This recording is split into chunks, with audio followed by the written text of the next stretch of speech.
po jako akawuwo nti abaana bano fa ababeezaalira.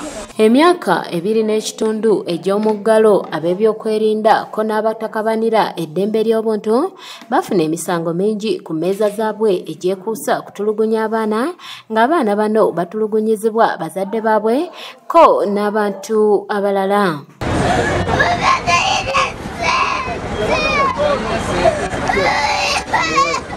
Wabula ne wetwogerera ebikolwa nga bino mu bitundu eby'enjawulo bikyagenda mu maaso. Abaana bali mu birombe by'amayinja, abaana bali mu butale ne ku Silver Scrap. Nolwekyo tugenda kukola operation eno.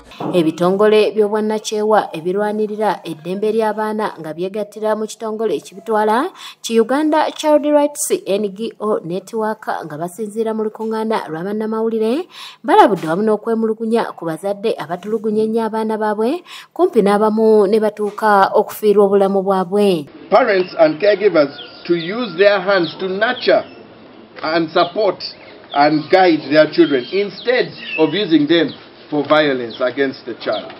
Finally, we call upon everyone to rally behind the Hands for Good campaign to end physical violence against children.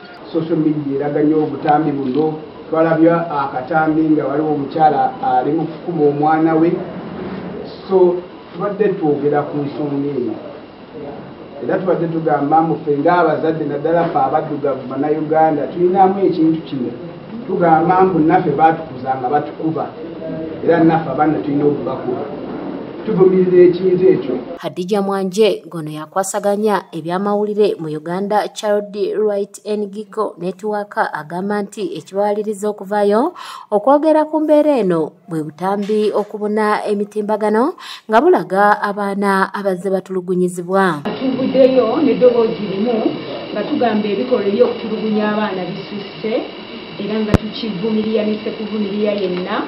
Tulabye ebikolwa bino nga okuviira ddala birudde nga lubaawo si byakatandika naye ate tulabye kati nga kyeyolekedde ku butambi obuzze bukwatibwa. Waliwo akatambi akakwatibwa gye buvuddeko ng'omwana wa myaka 10 ali mu kubibwa maama we olw'okubuza 15,000 n'akalala ne tukalaba omwana wa myaka 6 yasobezeddwako okusomesaawe nga tulaba abantu bennyini ate abalina okuuma abaana be bakukola ki be babakyoboola. Wano we basinzidde ne basaba abakulembeze okuva ku mitendera ogusooka ogwa LC okutuuka waggulu ogw'ensonga y'eddembe ly'abaana ng'ekikulu okusobola okukomya ebikolwa nga bino. Ebitongole bino okuviira ddala ku disitulikiti okuddira ddala wansi ku LC tulaba aba probation be bakolera direct ddala ku nsonga z'abaana naye nga n'ebitundu ebimu tebirina ba probation. So tubadde tusaba nti wabeerewo okunyweza emitendera gyonna egikola ku nsonga z'okutulugunya abaana. Eri mu communities LC vice chairperson yalina okubeera first point of response, yalina okukwata nsonga z'abaana eri mu byalo byaffe.